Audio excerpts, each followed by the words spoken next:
আজ রাখি পূর্ণিমা। ভ্রাতৃত্ব, ভালোবাসা ও নিরাপত্তার অঙ্গীকারের প্রতীক দিবস।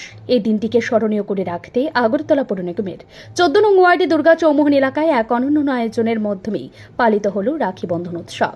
সকাল থেকেই এলাকা জুড়ে ছিল উৎসবের আমেজ। এলাকার মহিলারা নিজের হাতে নানা রঙের রাখি তৈরি করে তা বেঁধে দিলেন শুধু ভাইদের হাতেই নয়, সমাজের রক্ষকদের হাতেও। পুলিশ, অগ্নি নির্বাপক কর্মী, স্বাস্থ্যকর্মী এবং পৌরসভার কর্মীদের আজ ভাইয়ের আসনে বসিয়েছেন এলাকার বোনেরা। এই আয়োজনের উদ্যোগ নেন এলাকার জনপ্রিয় 14 নং ওয়ার্ডের কর্পোরেটর, যিনি সারা বছর ধরে মানুষের পাশে থেকে নানা কার্যকলাপ পরিচালনা করে থাকেন। তিনি জানান, এই উৎসবের মূল উদ্দেশ্য সমাজে ঐক্য, নিরাপত্তা ও পারস্পরিক শ্রদ্ধাবোধ আরও দৃঢ় করা।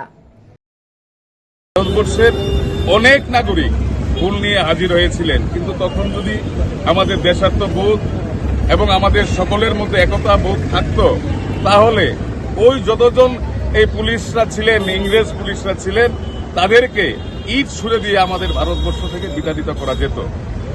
আমরা ধর্মীয় ভাবাবেগে অনেকটা জানতে পারি, যখন ইন্দ্রদেব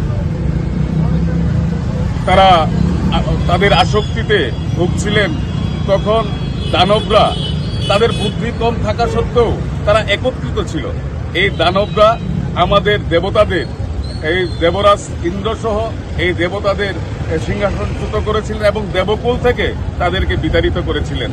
তখন আমরা লক্ষ্য করেছি যে ইন্দ্রদেবের স্ত্রী উনি যখন আবার দেবলোক পাওয়ার ইচ্ছা বা স্বর্গলোক পাওয়ার ইচ্ছা প্রকাশ করেছিলেন, তখন তারা সবাই মিলে ব্রহ্মদেবের কাছে যান।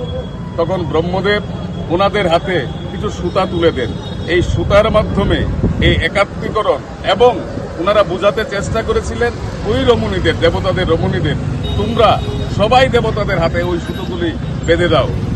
তার মাধ্যমে একত্রিত হয়ে দেবতারা একত্রিত হয়ে আবার অসুরদের এই দেবলোক থেকে বিতাড়িত করতে পেরেছিল। পরবর্তী সময়ে আমরা দেখেছি যে যখন বঙ্গবন্ধু আন্দোলন আরম্ভ হয় এবং কুচক্রী ইংরেজরা দেশকে বিভাজন করার চেষ্টা করেছিলেন, তখন আমাদের দেশের কবি, বিশ্ববিখ্যাত কবি, বিশ্বকবি রবীন্দ্রনাথ ঠাকুর 1905 সালে রাখি বন্ধনের উৎসবের সূচনা করেছিলেন। ইতিহাসে দেখা যায়, রাখি বন্ধন কেবল পারিবারিক সম্পর্কে উৎসব নয়, বরং সামাজিক সংহতির শক্ত প্রতীক। বঙ্গভঙ্গের সময় রবীন্দ্রনাথ ঠাকুর হিন্দু মুসলিম ঐক্যের জন্য রাখি বন্ধনকে হাতিয়ার করেছিলেন। আজও সেই বার্তা সমান প্রাসঙ্গিক, যা 14 নং ওয়ার্ডের এই আয়োজনে নতুনভাবে ফুটে উঠল। ব্যুরো রিপোর্ট, ঋদ্ধি নেটওয়ার্ক।